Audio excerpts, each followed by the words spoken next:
ఒకరోజు ఒక కాకికి ఒక మాంసం ముక్క దొరుకుతుంది. కాకి ఎగిరి వెళ్ళి ఒక చెట్టుపై కూర్చొని హాయిగా మాంసం ముక్క తిందామని అనుకుంటుంది. ఇలా ఆ కాకి చెట్టుపై కూర్చొని ఆ మాంసం ముక్క నోట్లో పెట్టుకొని తింటూ ఉండగా ఆ దారిలో ఒక నక్క పోతూ చెట్టుపై కూర్చొని ఉన్న కాకిని మరియు దాని నోట్లో ఉన్న మాంసం ముక్కను చూస్తుంది. ఉదయం నుంచి ఏమీ తినకుండా ఉండటం వలన నక్కకి ఆ మాంసం ముక్క చూడగానే నోరూరుతుంది. ఏదో ఒక విధంగా ఆ మాంసం ముక్కను సంపాదించి హాయిగా ఈ పూట గడుపుకోవాలని అనుకుంటుంది నక్క.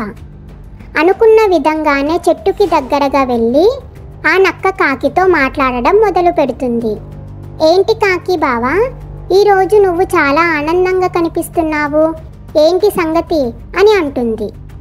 కానీ కాకి ఏమీ బదులుగా ఇవ్వకుండా నోట్లో మాంసం ముక్కతో ఎలా మాట్లాడగలను అనుకుంటూ నిమ్మలంగా ఉంటుంది. కానీ నక్క వదిలిపెట్టదు. మళ్ళీ ఎక్కడికి వెళ్ళి వచ్చావు కాకి బావా, ఈరోజు నువ్వు చాలా హుషారుగా కనిపిస్తున్నావే అని అంటుంది. మాంసం ముక్క పడిపోతుందన్న భయంతో కాకి మాట్లాడకుండా ఉండిపోతుంది.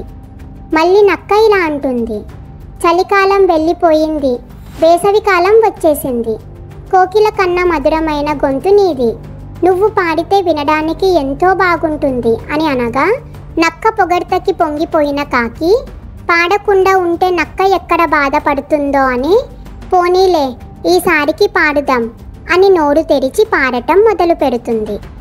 అంతే, కాకి నోట్లో ఉన్న మాంసం ముక్క జారి కింద పడిపోతుంది.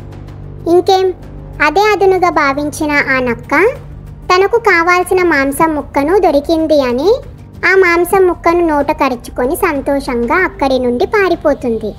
అప్పుడు కాకికి, ఓసి దొంగ నక్క, ఎందుకా నువ్వు నన్ను అంతగా పొగిడి పాడించావు అనుకొని కాకి ఏడుస్తూ అక్కడి నుండి దూరంగా వెళ్ళిపోతుంది.